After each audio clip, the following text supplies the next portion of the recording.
Test. M क्या है हम लोगों की,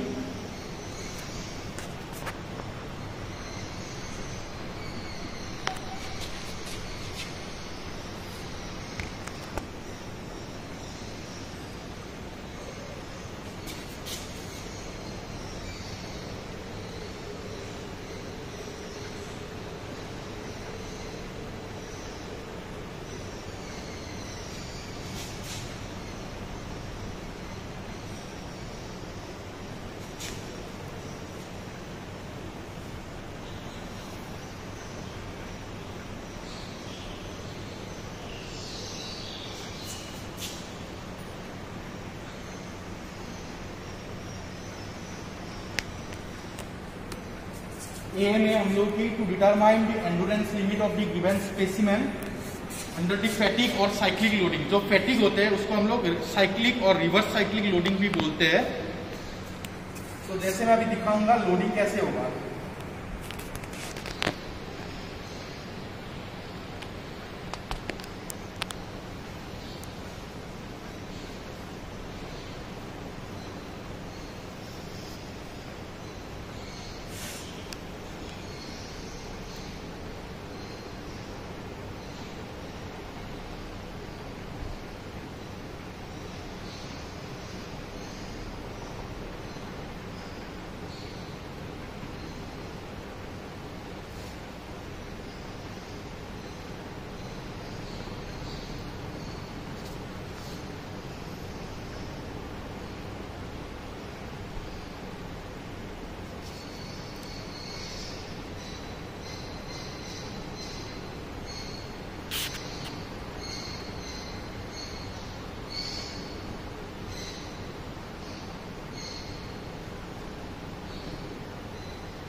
तो जैसे आप लोग ये देख पा रहे हैं, जैसे ये साइनोसॉइडल कर्व होते हैं, उसी तरह कोई भी हम लोग स्पेसिमेन जो हम लोग फैटिक मशीन में टेस्टिंग करेंगे उसमें लोडिंग कैसे होगा, साइनोसॉइडल कर्व, मतलब इसी की तरह होगा। जैसे एक बार कंप्रेशन होगी, एक बार टेंशन होगी, एक बार कंप्रेशन होगी, एक बार टेंशन होगी, मतलब जैसे खींचना एक बार पुल करना, उसी तरफ उसके हिसाब से क्या हो जाएंगे, कोई मटेरियल उसकी वीकनेस आ जाएगा अगर रिपीटेडली प्लस माइनस में जाते रहेगा। जैसे मैं अभी दिखाऊंगा आप लोगों को, तो जिसके कारण क्या हो जाएगी, इसकी फैटिग आ जाएगा। फैटिग का मतलब है क्या, ड्यू टू दी साइक्लिक और reverse cyclic loading if the material fractures it is known as fatigue and at that load at which it fractures that load is known as the fatigue load. अब मैं दिखा रहा हूं, जैसे इस curve का मतलब यही है कि अगर कोई हम मटेरियल ले रहे हैं, अगर जैसे मान लीजिए एक मटेरियल ये है, ये एक स्पेसिमेन है, इस स्पेसिमेन में हम लोग लोड लगा रहे हैं,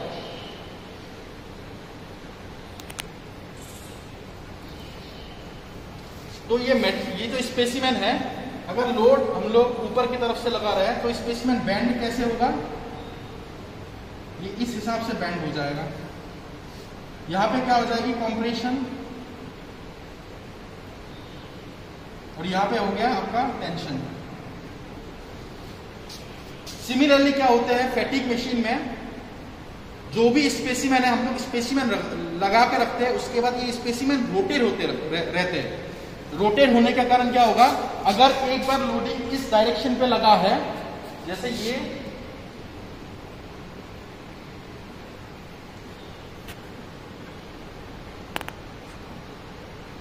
अगर ये स्पेसिमेन है, अगर एक डायरेक्शन पे लोड इस डायरेक्शन पे लगा हुआ है, तो ये क्या हो जाएगा, घूमने के कारण फिर नेक्स्ट क्या हो जाएगी, ये तो स्पेसिमेन है, ये रोटेट हो जाएगी। रोटेट होने के बाद ये जो भी स्पेसिमेन है ये रिवर्स हो जाएगा, क्योंकि रोटेट हो रहा है तो लोडिंग लेकिन एक ही डायरेक्शन पे लगा ऊपर की तरफ से। अगर ये रोटेट हो रहे हैं, अगर यहाँ पे ऐसे लोड लगा हुआ था, ये रोटेट होने के बाद क्या हो जाएगी, उल्टा तरफ लोड लगेगी। तो उल्टा तरफ लोड, जैसे ये मैंने उसको पलट दिया, पलटने के बाद फिर से लोडिंग इसी डायरेक्शन पे लगा हुआ है, जिसके कारण ये डायग्राम फिर से यही बन जाएगा। यहाँ पे कंप्रेशन हो गया और यहाँ पे टेंशन हो गया। तो जैसे आप लोग देख पा रहे हैं पहले तो ए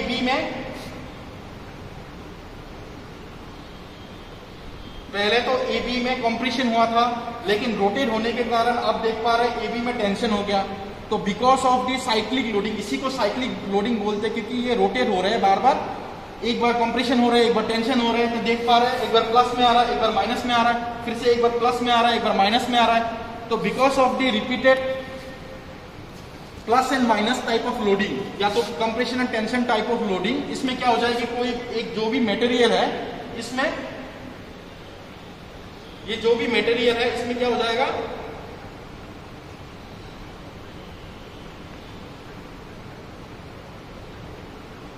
फ्रैक्चर आ जाएगा। ठीक है,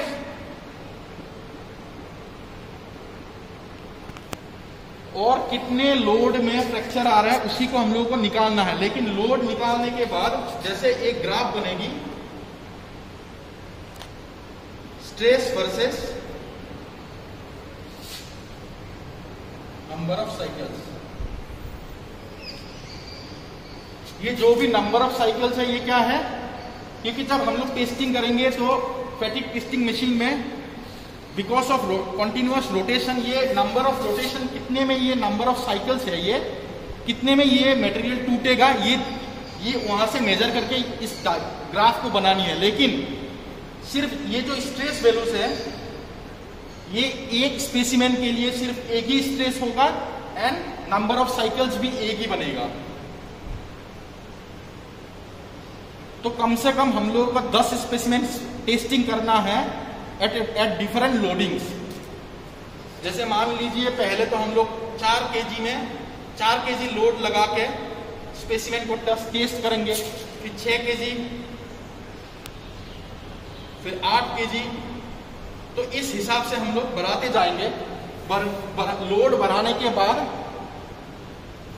इस लोडिंग में हो सकता है कि नंबर ऑफ साइकिल्स कम आए, इस लोडिंग में लोड बढ़ने के कारण नंबर ऑफ साइकिल्स इससे भी कम आएगा, फिर लोड बढ़ाने के कारण नंबर ऑफ साइकिल्स इसमें और कम आएगा। मतलब क्या है, जितना हम लोग लोड बढ़ाते जाएंगे फ्रैक्चर क्या हो जाएगा, जल्दी हो जाएगा मटेरियल का। तो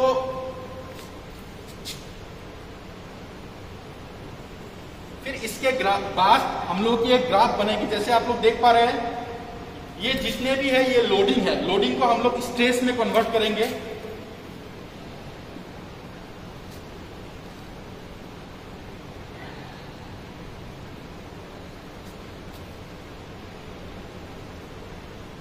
ये जो भी है ये बेंडिंग स्ट्रेस है, ठीक है, bending stress versus number of cycles graph है ये। उसके बाद बेंडिंग स्ट्रेस की फॉर्मूला क्या है,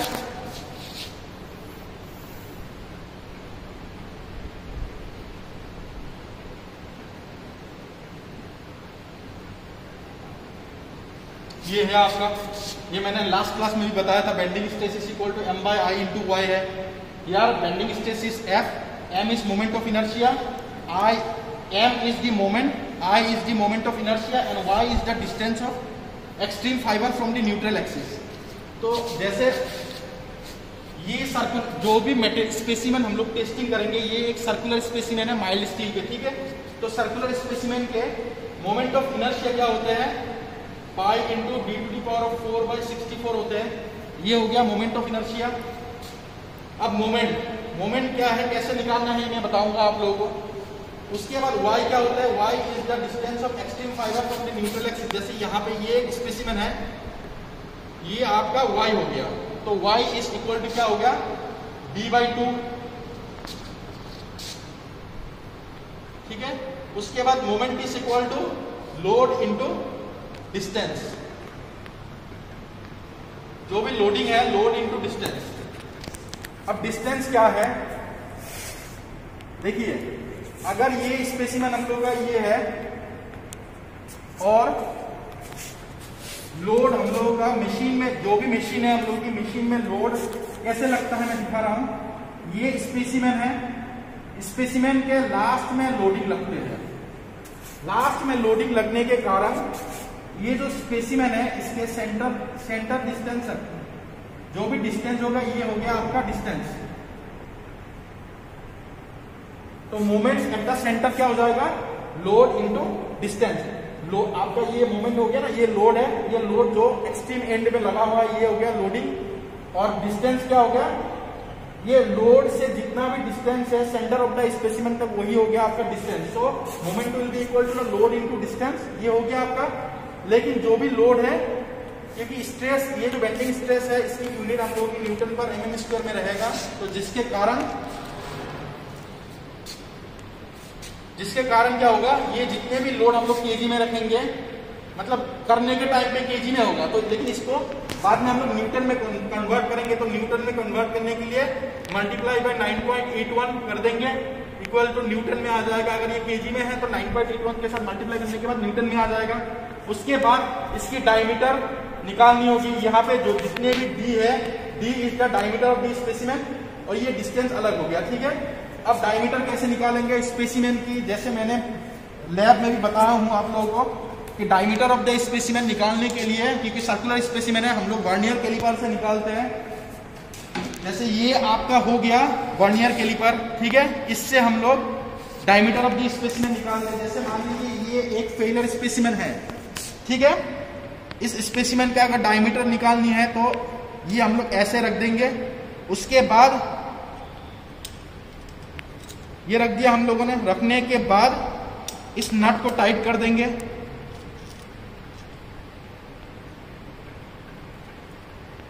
टाइट करने के बाद अभी हम लोग इसकी रीडिंग्स लेंगे। तो रीडिंग्स लेने में हम लोग को ये देखना है, जैसे ये आप लोग देख पा रहे हैं स्केल, तो स्केल में हम लोग को ये देखना है कि जो जीरो रीडिंग है ये किसके बाद हो रहे हैं।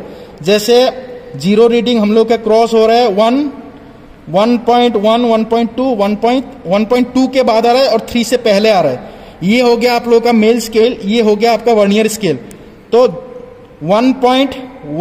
1.1 के मतलब जो 1 है, जैसे मैं अभी बोर्ड में दिखाऊंगा, ये 1 है आपका। उसके बाद ये 2 आ रहे हैं, ये 1 रीडिंग हो गया, ये 2 रीडिंग हो गया। अभी हम लोग का जो भी स्केल रीडिंग है ये मेन स्केल हो गया, और वर्नियर स्केल इंटरसेक्ट कहां पे हो रहा है, जो वर्नियर स्केल है इसका रीडिंग यहां पे है। इसका मतलब ये क्या हो गया, ये 1 हो गया, ये 1.1 हो गया, ये 1.2 हो गया। इसका मतलब है 1.2। इसके बाद और क्या होगा, अभी देखना ये है कि वर्नियर स्केल और मेन स्केल में दोनों सेम लाइन पे कौन सी पोजीशन पे सेम लाइन पे आ रहा है। जैसे यहाँ पे आप लोग देख पा रहे हैं, यहाँ पे हम लोग को देखना है कि मेन स्केल और वर्नियर स्केल कहाँ पे कोइंसाइड हो रहे हैं। तो जैसे हम लोग देख पा रहे हैं 7 पे कोइंसाइड हो रहे हैं। जैसे ये 7 आप लोग देख पा रहे हैं, 7 में फुल कोइंसाइड हो रहे हैं। इसका मतलब क्या होगा, 1.27 हो गया। ये हो गया सिमिलरली इस स्पेसिमेन की डायमीटर।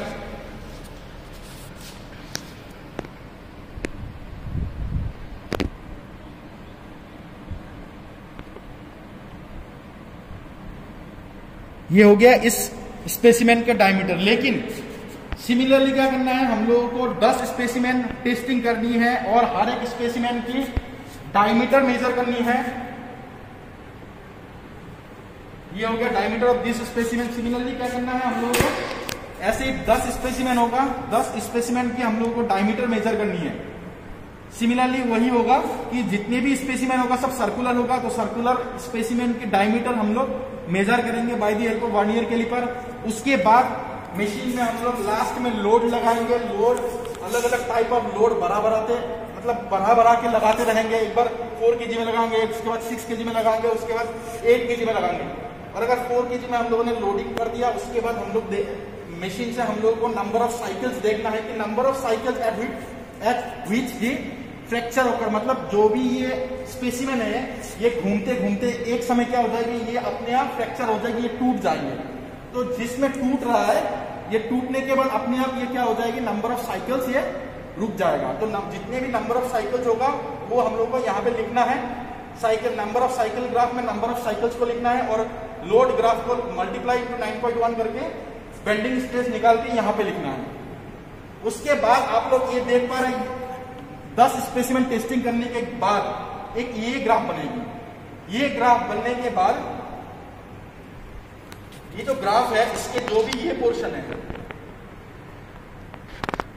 इसको हम लोग बोलते हैं, ये जो भी वैल्यू होगा ना इस वैल्यू को बोलते हैं हम लोग एंड्योरेंस लिमिट,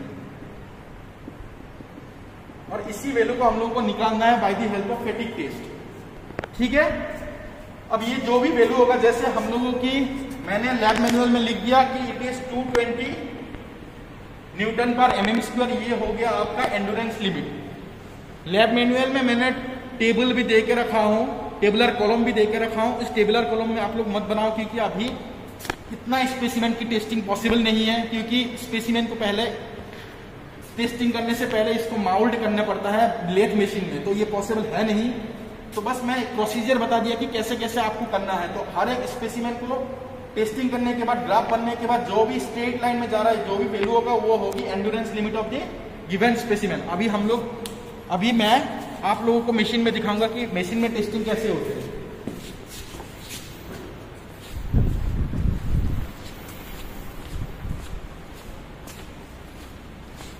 जैसे ये हो गया फैटिग टेस्टिंग मशीन, ये हो गया आपका लोडिंग। यहाँ पे क्या करना है, यहाँ पे मुझे लोड प्लेस करनी है। जैसे लोड के प्लेट्स होते हैं ना, यहाँ पे मुझे प्लेस करना पड़ता है। ठीक है, यहाँ पे जैसे अभी 2 kg के लोड लगा हुआ है, इस हिसाब से नहीं, ये यहाँ पे कुछ भी अभी लोड लगा के नहीं रखा है। अब मुझे लोडिंग, इसके ऊपर मुझे लोड रखना है। ठीक है, जब मैं लोड रखूंगा 2 kg के लोड रखना है, फिर उसके बाद 4 kg के प्लेट होते हैं, प्लेट रखना है मुझे।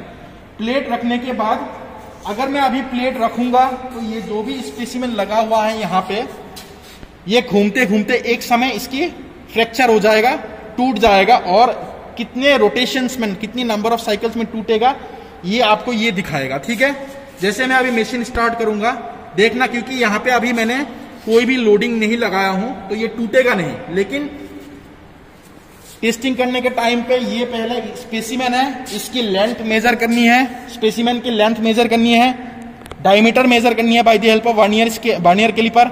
उसके बाद मैंने बताया था डिस्टेंस, ये आपका लोड हो गया। तो ये जो लोड है, लोड से हम लोगों को यहां तक डिस्टेंस मेजर करनी है। ये मोमेंट निकालने में काम आता है, M/I × Y। जो M है, moment is equal to load into distance. तो ये जो लोड है, इसके सेंटर से यहां से लेके मुझे यहां तक, इसके सेंटर तक डिस्टेंस निकालनी है। ये डिस्टेंस आपका हो गया distance for finding out the moment. उसके बाद अभी जैसे मैं स्टार्ट करूंगा, लेकिन ये टूटेगा नहीं क्योंकि इसमें मैंने लोड लगाया नहीं। देखिए आप लोग देख पा रहे हैं इसमें क्या हो रहा है, साइक्लिक लोडिंग हो रहा है। एक बार जैसे ये हिल रहा है, हिलने का मतलब है एक बार कंप्रेशन लग रहा है, एक बार टेंशन लग रहा है। यहाँ पे देख पा रहे हैं, यहाँ नंबर ऑफ साइकिल दिख रहा है।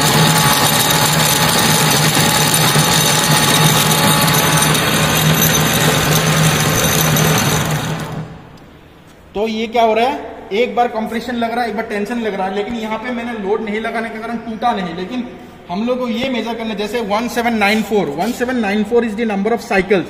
तो उसी हिसाब से हम लोगों को बेंडिंग स्ट्रेस वर्सेस लोड के graph, bending stress versus number of cycles के ग्राफ बनानी है और एंड्योरेंस लिमिट फाइंड करना है। ओके, ठीक है, थैंक यू।